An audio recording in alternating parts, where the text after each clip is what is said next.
Order. Sally Ann Hart to move the motion. Thank you, Mr Henderson, and it's a pleasure to speak under your chairmanship.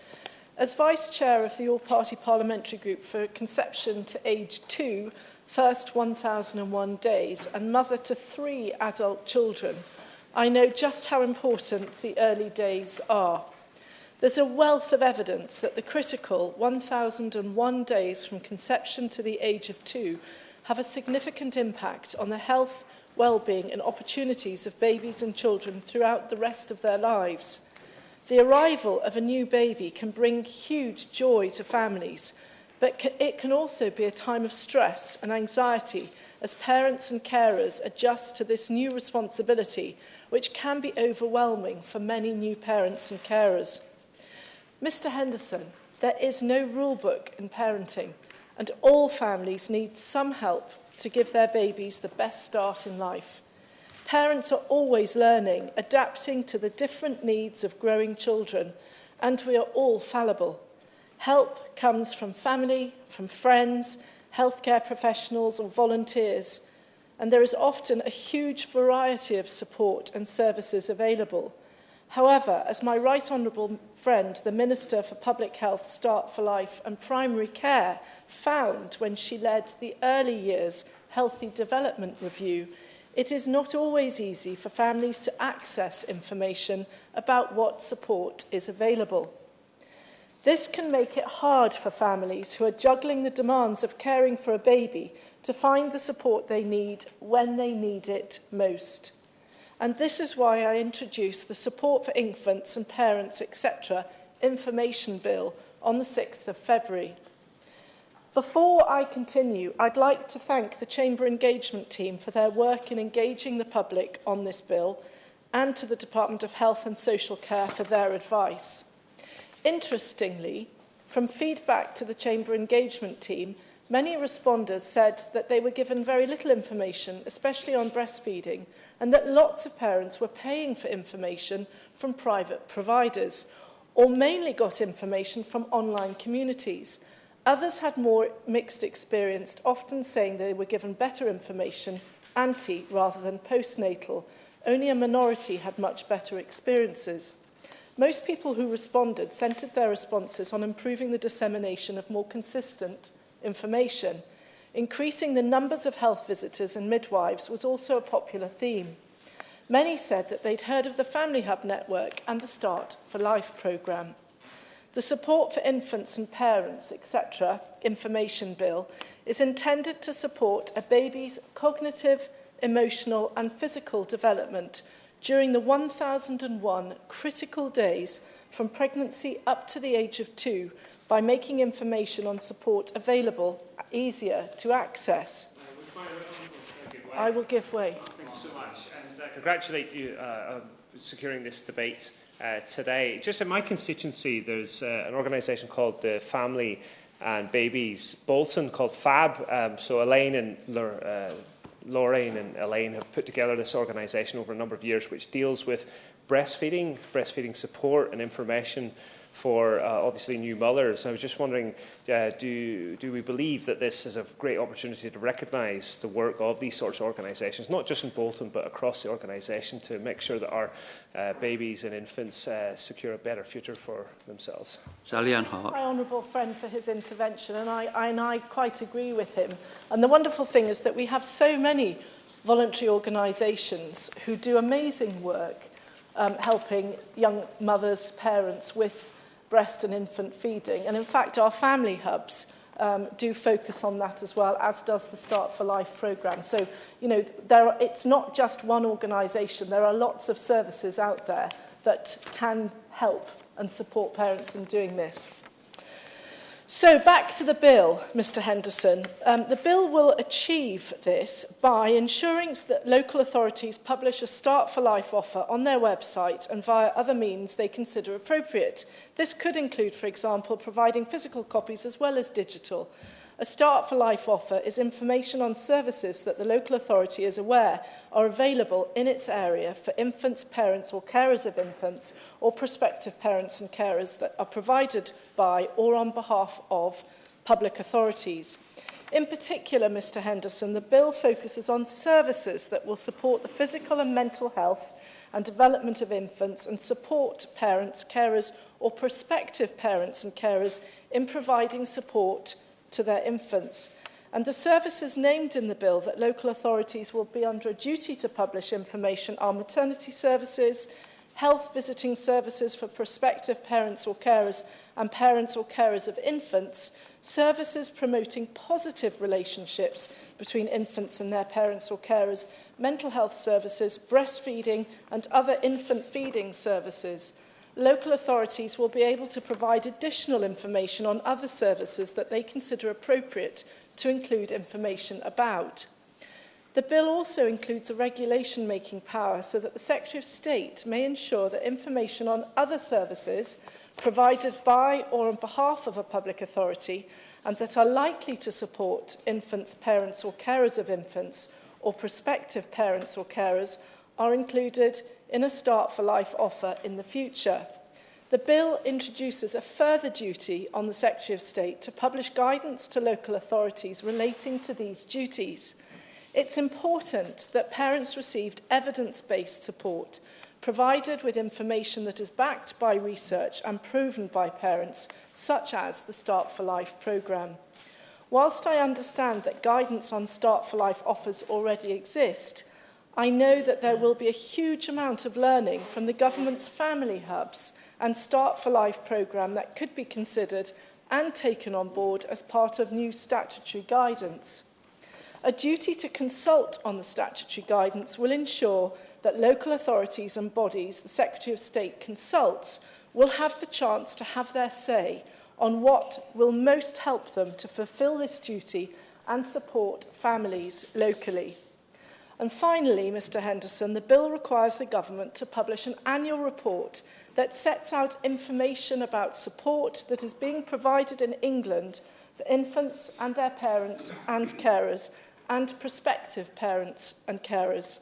The report will also include information that the Secretary of State considers is appropriate to include, such as information about the impact of support on outcomes. And this is very important, as it will create further transparency for prospective parents and for parents and carers of infants, so that they can understand the support available as they navigate the joys and the challenges of raising a new baby. And just a word on the Family Hubs and Start for Life programme. Family Hubs offer early support to families and young children to help them overcome difficulties and build strong relationships. East Sussex County Council was one of the trailblazers benefiting from the £300 million investment up to 2025, leading the way and support other local authorities to improve services that are offered to families, so that these can be rolled out more widely across the country.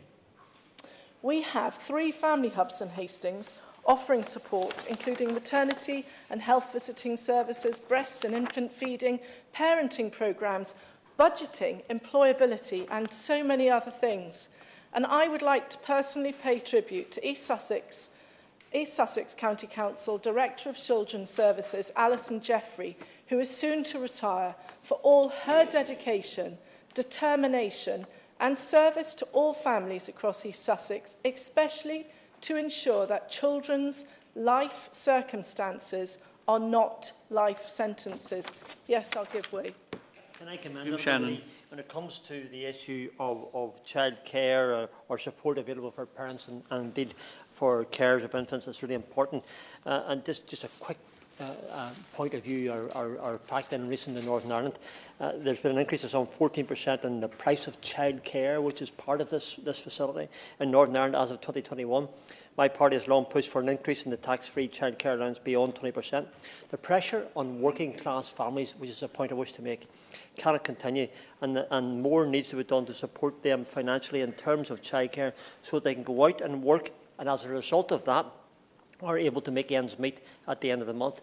The Honourable Lady is right to raise this matter, and I would put forward the case of working class families, who are under extreme financial pressure. Thank you. I thank my honourable friend for his comments. This bill is not specifically to do with childcare. It's to do with the information given to parents, prospective parents and carers on babies and infants. But I do take on board his point about childcare. In terms of universal credit, I think he will be aware that universal credit, people who are in receipt of universal credit will get free childcare to some extent. So I think that's worth noting, isn't it? So thank you for that. Strong families, Mr Henderson, are at the heart of communities, and it's so important in Hastings and Rye to have high ambition for and expectation of our families, because supportive families make for more stable communities, better outcomes for children and happier individuals. Investing in families and making sure they get the support they need from birth through to adulthood helps with children's educational attainment, well-being and life chances, whilst also improving wider outcomes such as poor mental health and unemployment. And this is why funding allocated to family hubs must continue beyond 2025, and further funding should be allocated to extend the scheme to all local authorities in England beyond the 75 pilot authorities. Finally, Mr Henderson, the bill is scheduled to have its second reading on Friday the 15th of March, this coming Friday, and I hope that it will be successful and that we can work together to ensure that every baby has the best start in life. Thank you. The question is that this House has considered information on support available for parents and carers of infants. Tim Lawton. Thank you, Mr Henderson. I came along just to listen this afternoon. I hadn't intended to speak, but I've been so inspired by my Sussex colleague, the Honourable Member for Hastings, and equally shocked by the revelation that the Honourable Gentleman for Strangford doesn't intend to make a speech in this debate, above and beyond the mini contribution that he's made already. So perhaps I can use the time that's available just to make a few comments, particularly in support of my honourable friend's bill, which I wish well this Friday, but also in the greater context of the Best Start in Life programme that has been championed over so many years by the now Minister in the Department of Health. And I think it's just worth reminding ourselves why this whole issue around Best Start in Life and encouraging, nurturing and supporting parents at the very early stage is so important. And I speak as the chair of the 1001 Days Conception to Age 2 all-party group as well. So we have a display of officers of that eminent group here today, which was set up by the Minister herself some years ago. So those first critical 1001 days are so important because it's a period of uniquely rapid growth in toddlers' brains. More than 1 million new connections are formed every second in a baby's brain, and babies' growing brains are shaped by their experiences, particularly the interactions they have with their parents and other caregivers. And what happens during this crucial time lays the foundations for future development, not just during childhood, but into adulthood, and they are effectively lifelong. And there's a lot of research which shows that the way parents interact with their babies predicts children's later development. So in order to thrive, children absolutely must have a loving and secure relationship with at least one sensitive, nurturing caregiver who can respond to his or her needs. And that's why it's so important to support parents and parent-infant relationships in order to give children the best start in life. And a whole range of stress factors during pregnancy and early years obviously can be communicated and impacts on a baby and growing toddler. And the cost of not getting it right is considerable, Mr Henderson. It's some years ago now when the Maternal Mental Health Alliance came out with their flagship report, which costed maternal perinatal mental health problems at some £8.1 billion. That's what it's costing for not giving mums and dads the very best support to make sure they can bond with their children. And the fact that now at least 1 in 6 new mothers will suffer some form of perinatal mental illness. And certainly the impact of COVID has worsened that situation with all the pressures, particularly on new first-time parents to babies born during COVID without access to some of the support networks that we'd taken for granted up to then. But in addition to that, the cost of child neglect has been costed at something like £15 billion each year. So that's £23 billion plus we are spending on the consequences of not getting it right by intervening at a stage where it could have a really maximum impact for the parent, but most importantly for the developing and growing child. Now, healthy social and emotional development in the first 1,001 days means that individuals are more likely to have improved mental and physical health outcomes from cradle to grave. Children can start school with the language, social and emotional skills they need to play, explore and learn. Children and young people are better able to understand and manage their emotions and behaviours, leading to less risky and antisocial behaviours later on. And children can have the skills they need to form trusting, healthy relationships. Now, it's been calculated as well that some 28% of mothers with mental health problems report having difficulties bonding with their children, and research suggests that this initial dysfunctioning of mother-baby relationships affects children's development by impairing babies' psychomotor and socio-emotional development. As well as the direct impact on the child, it can have longer-term adverse effects on the parents and wider family, and the onset of a maternal mental health condition can precipitate relapse or recurrence of previous mental illness, has the potential to herald the onset of long-term mental health problems, and is associated with an increased risk of maternal suicide. And we know how alarming the figures are for women who commit suicide soon after giving birth. But this isn't limited to mothers. It's very important to say, Mr. Henderson, there's also the impact on fathers. And postnatal depression has also been linked with depression in fathers and with high rates of family breakdown. So this is all about families and the children. And that's why it's not only so important that we have a range of services available, but that those parents know how to access those services and who they need to speak to, where they need to go in a joined-up way. And I give an example. All those many centuries ago when I was the Children's Minister, one of the first things I did in the first summer recess was to spend a week being a social worker in Stockport. And I went out with real live social workers without cameras and things, just doing their daily job. And one of the first places I was taken to in one of the most deprived parts of Stockport was to a house, and I was taken there with a really impressive social worker, and I think they chose one of the most challenging cases they could, where there was a young mum with 3 young boys from 3 different fathers, none of whom were on the scene, living in absolute squalor, no carpets on the floor, literally eating off the floor, nothing in the fridge, some furniture dumped at the bottom of the garden, some really dirty mattresses that the kids were sleeping on. One of the children had a really bad toothache. I remember it distinctly as if it were yesterday.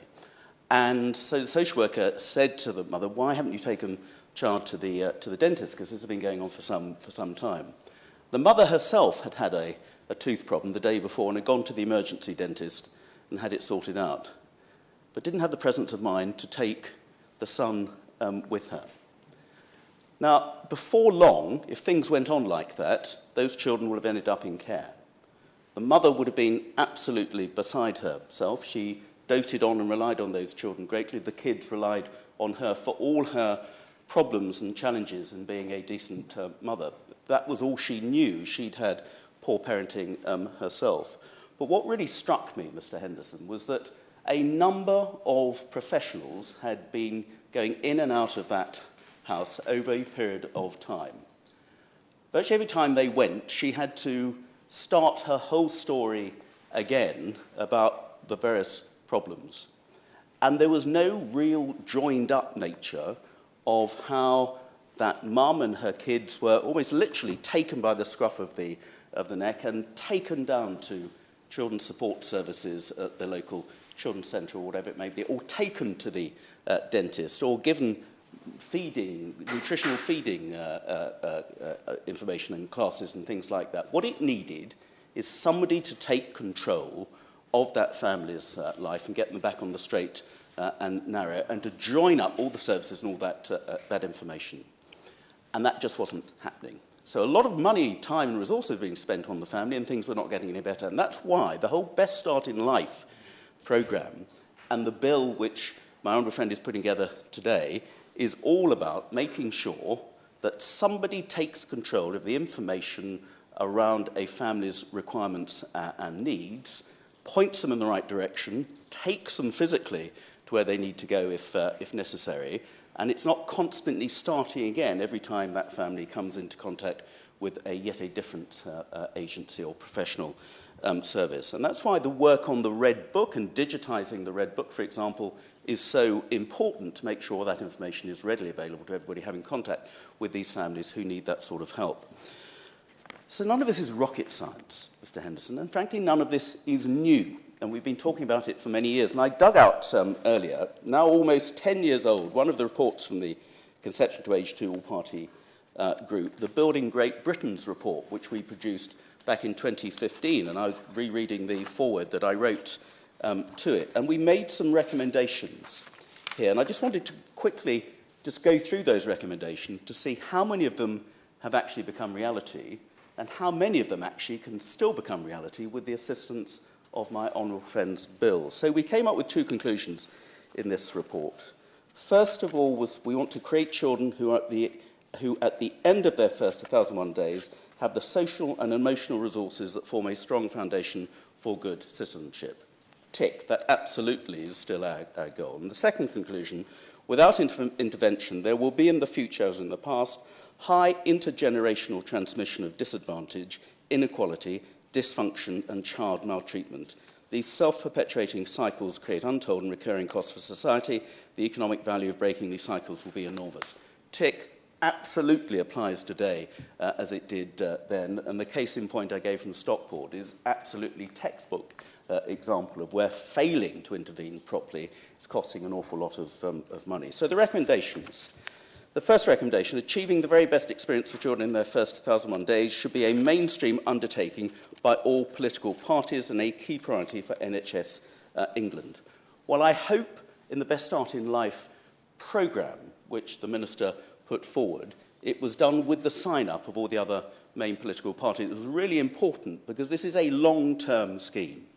And although there may be tweaks when there are changes of government, it's really important that you don't I was going to say throw baby out with the bathwater, but you don't change everything for the sake of changing it. You might want a bit of rebranding or tweaking here and there, but this is something that needs at least a decade to really take effect. And I hope that the good work that the Minister has done will carry over if there is change of personnel and change of government in the future.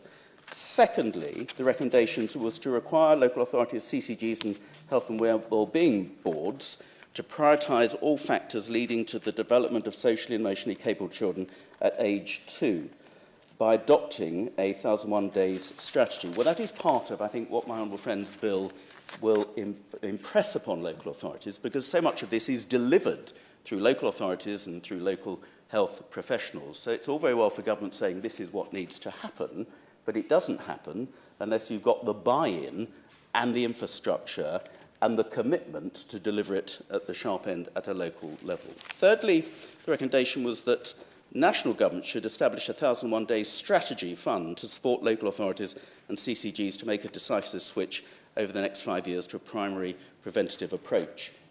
I think we're only part of the way there, and the Minister may want to pick up how we actually achieve that. Recommendation 4 is hold health and wellbeing boards responsible for ensuring that local authorities and CCGs demonstrate delivery of a sound primary prevention approach as outlined in part 2 of our report. Again, I think this is what my honourable friend's bill is trying to get at, that we need to see that commitment at a local level for local people to judge, and they can do it in different ways. I think it's really important that what might apply well in my constituency may not apply so well in my honourable friend's constituency or large northern metropolitan boroughs or rural constituencies. So it's up to local interpretation as to how it's best delivered, but with a framework that's set out nationally, but with local authorities and local agencies having to describe and set out how they're going to achieve the the goals and the aims on it. And then build on the early help recommendations of the Munro Review, which I commissioned back in 2010, by requiring and supporting all relevant agencies and prevention to work together to prevent child maltreatment and promote secure attachment. Was I found in office, joined-up government, it still remains something of an illusion. And I hope that my honourable friend's appointment, with its remit over several different departments as well to join up the best start in life, is achieving more of a joined-up approach there. Recommendation 6 was to appoint a Minister for Families and Best Start in Life with cross-departmental responsibility, which I hope she is achieving, and I hope it will survive whoever fills her shoes at some, hopefully, distant stage in the future. Recommendation 7, make joint interagency training on the importance of the early years for social and emotional development for all professionals working with children and families in the early years, a priority in the 1,001 Days strategy. This is so important, as I found in safeguarding. You need to have professionals from different bodies singing from the same song sheet, and the most effective way to do that is joint interagency training. So they've learnt about the job, the requirements of the job, sitting next to the police officer, the health visitor, the teacher, the GP, whichever professional it is involved in this. And we don't do interagency joint training nearly effectively enough. Of course I give way. And my honourable friend raises a very valid point. The thing about the family hubs is that it's partnership working. So I know the East Sussex Family Hub, they partner. So there's partners with police, with health, with education. And so it really does provide that whole family support for families moving forward. That's absolutely right. And the importance of children's centres, as they did to an extent, and family hubs, as absolutely they must do to a much larger extent, is to be a sort of Piccadilly circus of different professionals coming together, sharing information, nominating who's going to act for that particular family to make sure that the job is done and that a family in need doesn't fall foul of memos circulating between different professionals that never actually hit the spot and somebody picks up and acts on. As in so many safeguarding cases that end badly, it's because somebody doesn't take responsibility and pick up the ball and act on it in whatever way. So that's why family hubs are so important, that you have all the relevant people who are in the same place, although hopefully going out of the family hub, because most of the good things happen outside of a family hub, and it's not all about bricks and mortar, it's about where those services are targeted, and particularly, and the problem I think with children's centres in the past, great idea though they were, is that the 15% most deprived families, so the ones who would benefit most from the services offered by children's centres, tended to be those who didn't access those children's centres. And family hubs must be all about getting across the thresholds of where people actually live and go and work and shop and whatever it may be. So that was recommendation 8, effectively. It was children's centres should do that. Now youth hubs, much more set up to be that melting pot of different services available. And then the final recommendation, Mr. Henderson, to research evidence and good local area data necessary to ensure effective changes are implemented to services. Where data and evidence are not available, these should be prioritised and support with appropriate funding. Well, I hope as this goes on, as the family head hubs are rolled out, as the Best Start in Life project becomes a reality, it will start to produce the level of evidence that we need to show the impacts that we are having on babies and their parents is, frankly, life-changing, will be dramatic, and is certainly a good investment socially, but it's also a good investment financially, because of all the problems, hopefully, we can prevent by getting in at the most appropriate time, at the very earliest time. And communication and information and all the things that my honourable friend is endeavouring to achieve in her bill, which I wish well on Friday, is all about the continuing parts of the jigsaw of the Best Start in Life, which my right honourable friend, the Minister, started, and which I hope will come to full fruition, because we desperately need it for so many of our children, families and babies in this country. Thank you much, Mr Henderson, and it's a pleasure to serve under your chairmanship. It's been a small but perfectly formed debate this afternoon, and I want to congratulate the Honourable Lady, the member for Hastings and Rye, not just for succeeding in getting this debate, important though that is, but also for securing a bill. And I wish her bill well on Friday, because as the Right Honourable Gentleman, the member for East Worthing and Shoreham, rightly said, these issues have a degree of consensus across the House. We all understand the need for that best start in life for children and for the wraparound support for parents as and when they need it. Those first 1001 days are so crucial to the development of the child, but also to ensure that those children start out in life with the best chances that we can give them. I was interested in what the Honourable Gentleman, the member for East Worthing and Shoreham, said. My ears pricked up to attention when he mentioned Stockport. Being a partly Stockport Member of Parliament, I am very keen to promote one of the two boroughs that my parliamentary constituency sits within, and Stockport Children's Services are a good service. They provide decent support to families when they need it, and there are some challenges. Stockport is one of those unique boroughs in many ways, in that it is a microcosm of the entire United Kingdom. It has some of the richest, most prosperous parts of Greater Manchester within its boundaries, and it has some of the poorest parts of Greater Manchester within its boundaries, and it's almost a perfect make-up of the country. I will give way. Well, I'm delighted to confirm, gentlemen, that albeit 14 years ago, I think, when I went there, and I've been back since, Stockport was then a fantastic children's services department, and has remained so, with some really impressive social workers, experienced social workers. And it wasn't in his constituency, it was nearby, where I went with the full compliance and support of the then member. I would probably hazard a guess that the Honourable Gentleman visited Brinnington, which is just over the border. But anyway, irrespective of that, he is absolutely right in the support for the Best Start in Life programme. He's absolutely right when he says we shouldn't change it for the sake of it. You can have a bit of tinkering around at the edges, but the ethos behind it is absolutely right. And I also hazard a guess that if this government had its time again, it may well have done the same with the Sure Start programme, which was starting to make a big difference. I'll talk just very briefly about my own experience of Sure Start in my constituency, because I was given the privilege of opening one of a number of Sure Start centres.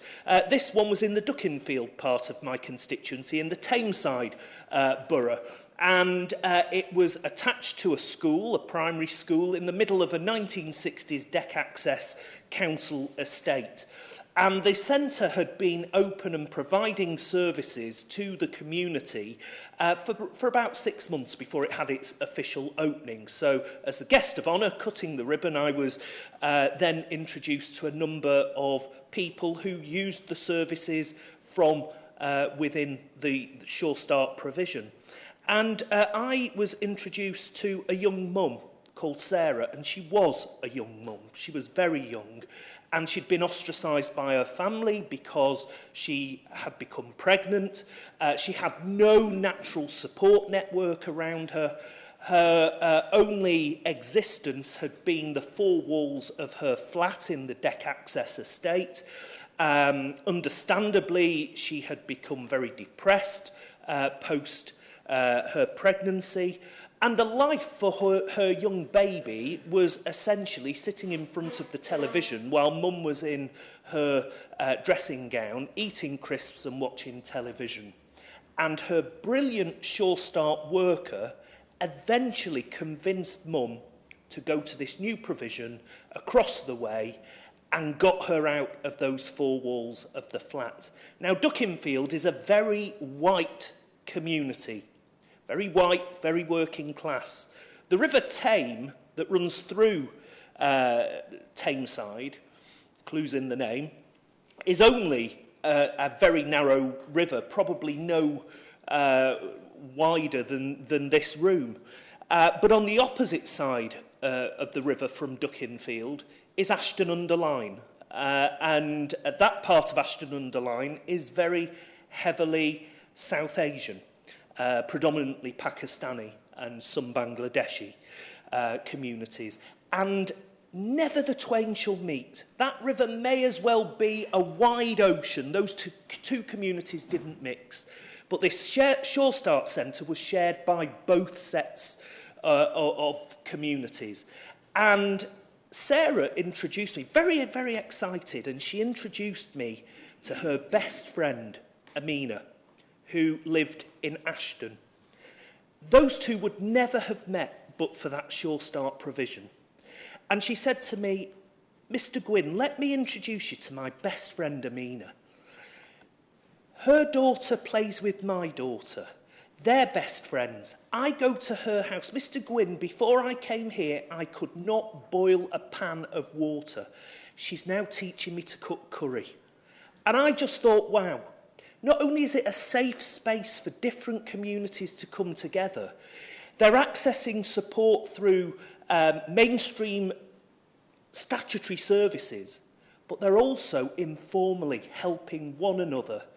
And I just thought that was great. And if we could bottle that and spread it out, that's what we should be doing. And that's why I will always be passionate that Shore Start was working, and why I am pleased that the Right Honourable Lady has brought in family hubs, because whilst they're not yet on the scale of Shore Start, from small acorns great oaks grow. And I do believe that whoever's in government, those first 1001 days supporting the family, nurturing them, really matters.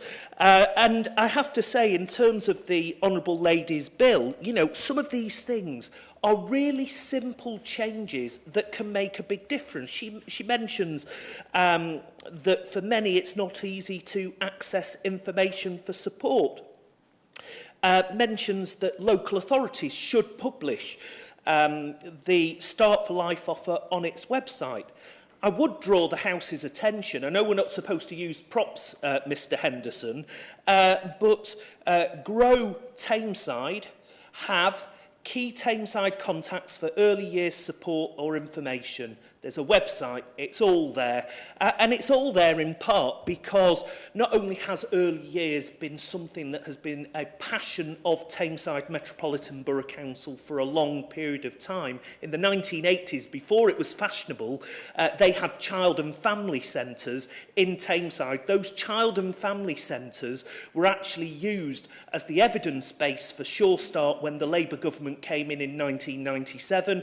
And the Right Honourable Lady has made sure that Tameside was one of the pilots for the family hubs. So we have family hubs operating already in Tameside, doing great stuff. Could do more, but it's great. And it's not just about statutory services, it is about that support network more widely, whether that's from religious organisations, community organisations, voluntary sector. There's lots of things going on.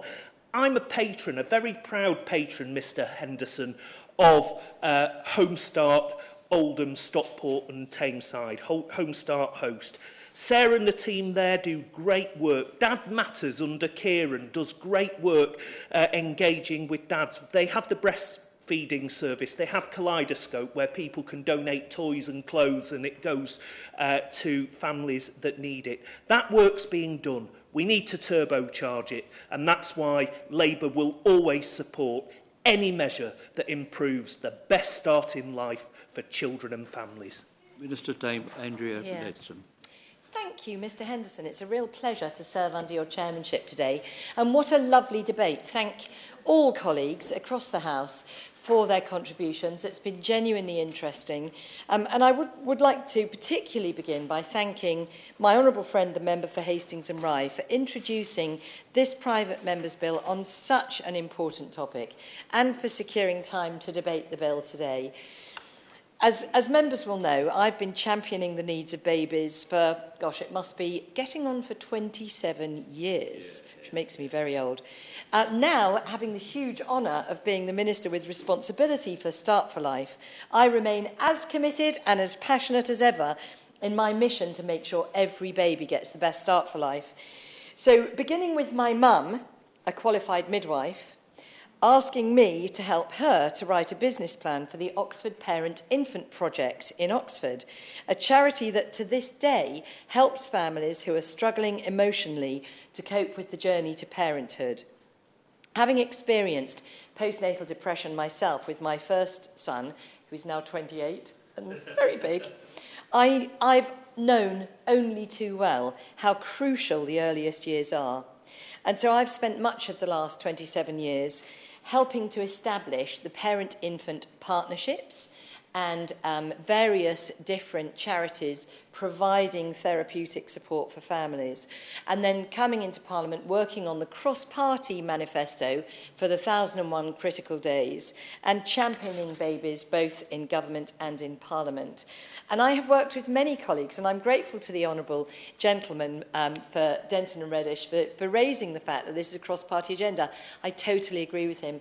I had so many conversations with Dame Tessa Jowell about actually the fact that Sure Start went so far and family hubs would be the 21st century version of them. And that's not to denigrate in any way the fantastic work of Sure Starts, but that actually family hubs are a one-stop shop. And it is building on the excellent work, using the potential for digital to create a digital red book, which his honourable friend, the Shadow Health Minister, has been sending me parliamentary questions about. I encourage him to continue doing that because it might speed things up, but also some of the many, many different measures to create a one-stop shop for parents in a way that didn't exist so much with Sure Starts, but really crucially to make sure that those services are completely universal. What every parent and carer said is, number one, tell me where I can get services and what they might consist of. And number two, don't stigmatise me. Don't make me feel if I go to this place, you might be starting to take proceedings against me and my children and so on. So all of those things, the programme that is now being implemented, and I'm so delighted to hear that it has the Honourable Gentleman's support, is designed to improve on, to build on and to grow that crucial support for the early years.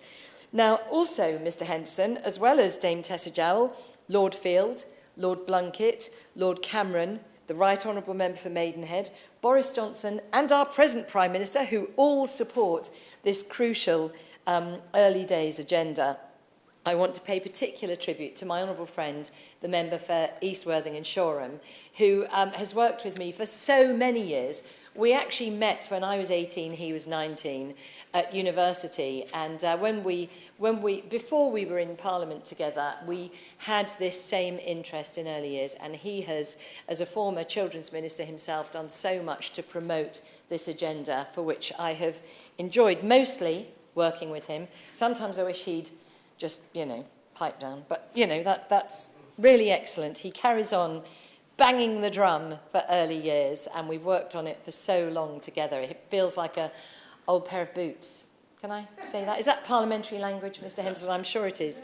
Anyway, as my honourable friend for East Worthing and Shoreham discussed, there is strong evidence that the 1001 days from conception to the age of 2 set the foundations for our cognitive, emotional and physical development.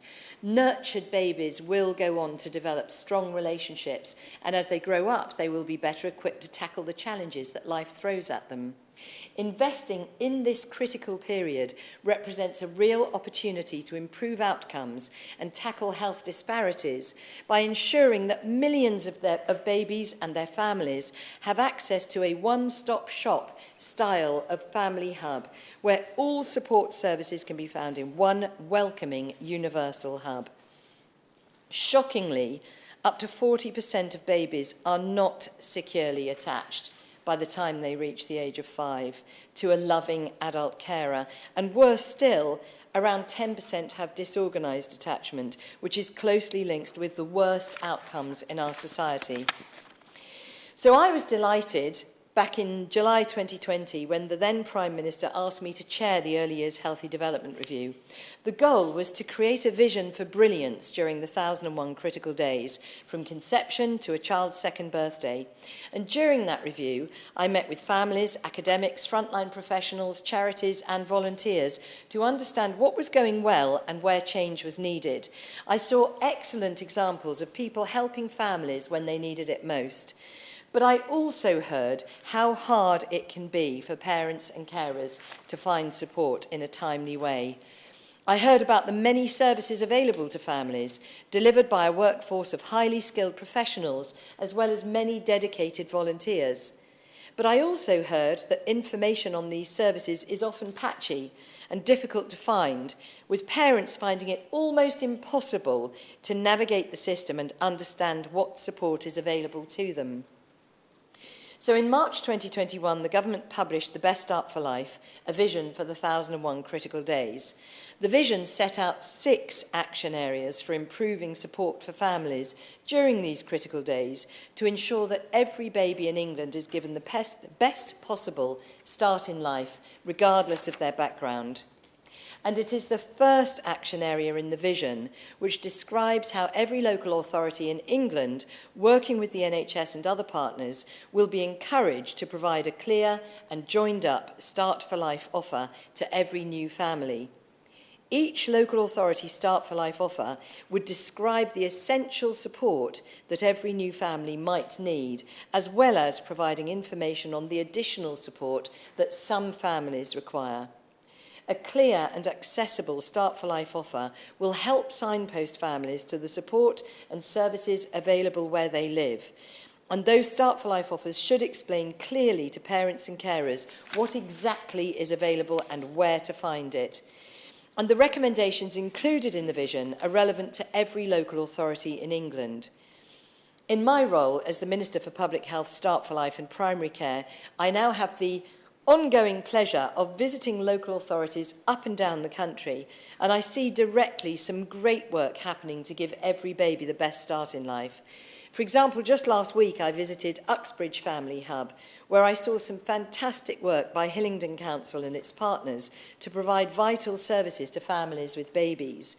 This included providing a welcoming space for parents and carers to make new friends, and offering many different specialist support services, including antenatal, midwifery and health visiting, as well as infant feeding and parent-infant relationship support.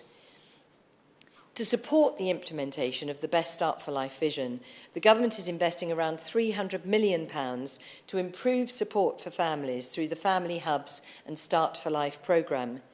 The programme is implementing many elements of the vision and is delivering a step change in outcomes for babies, children and their parents and carers in 75 upper-tier local authorities in England, including most of those with high levels of deprivation. The programme provides funding for local authorities to publish Start for Life offers and to establish parent and carer panels so that they can receive direct feedback from those using the services. And there are many examples of good progress in publishing and publicising Start for Life offers right across the country. So, for example, Northumberland County Council has equipped every health visitor, midwife and family hub practitioner with a QR code keyring that, when scanned, takes users to a bespoke website setting out their local Start for Life offer. This ensures that parents and carers can be encouraged to access the offer at every opportunity. Now, many local authorities that have not yet received additional funding through the Family Hub and Start for Life offer have also chosen anyway to publish their Start for Life offer and to implement other elements of the vision because they can see the huge benefits to future outcomes for families and their children. Investing early prevention is not just kinder, but also much cheaper than later interventions. So the government and cross-party, we all remain committed to ensuring every baby gets the best start in life. And central to this is ensuring that parents are able to easily find the support they need when they need it most. And the Support for Infants and Parents Bill of my honourable friend for Hastings and Rye has the potential to help ensure that this is the case.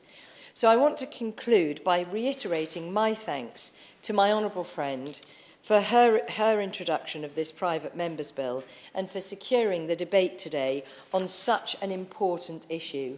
I think the debate has highlighted just how important the 1001 critical days are, as well as the huge opportunity that the bill provides to ensure that families have access to vital information on the support available to them at such a critical stage in both theirs and their babies' lives. And I look forward to the bill's second reading on Friday. Thank you, Mr Henderson. Wind up. Henderson, and I'd like to thank everyone who has attended this debate today and made contribution and shown support to this very, very important issue. And I'd especially like to thank my honourable friend, the Minister, for her comments and her interest in this private members' bill. I thank my honourable friend, the member for East Worthing and Shoreham, for his valuable comments as chair of the APPG for Conception to 1001 Days, and as a former children's minister. His knowledge, passion and focus on children and families is exemplary, and he highlighted the long-term aims that were in the Building Great Britain's report, which is extremely helpful to draw attention to that, and also how failing to intervene is not just a social and human issue, but an economic one too, if we're going to be, put the pound signs in front of our eyes. I think the Minister and my honourable friend for East Worthing and Shoreham are the dream team for early years. So I have to say that. I think that's absolutely right. I would also like to thank the Shadow Minister for his kind words and support and his clear passion for children and families, and really for the acknowledgement that children and families are not political, and they really are not. So, in conclusion, I believe that the Support for Infants and Parents and etc. Information Bill will play an important role in helping to achieve the government's aim of giving every baby the best start in life. And I hope the government will support the bill when it has its second reading on Friday. The question is that this House has considered information on support available for parents and carers of infants. As many as are of that opinion say aye. Aye. Of the contrary, no. I think the ayes have it. Order, order. The sitting stands adjourned.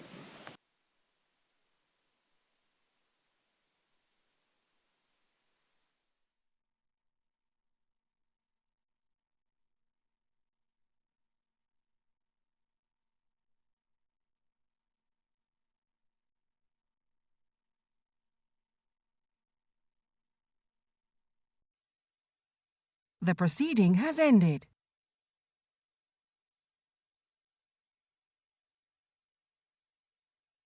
The proceeding has ended.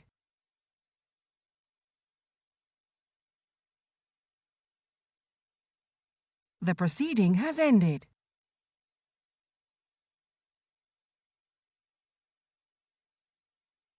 The proceeding has ended.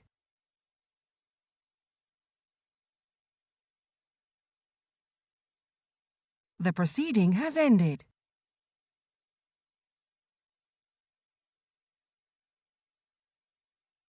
The proceeding has ended.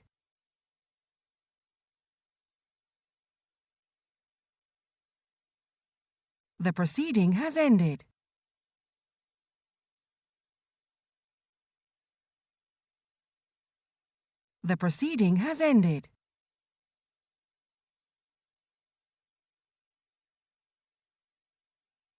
The proceeding has ended.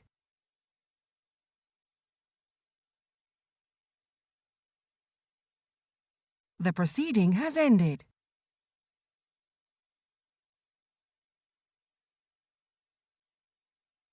The proceeding has ended.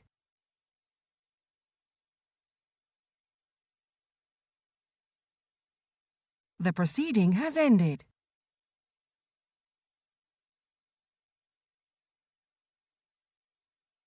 The proceeding has ended.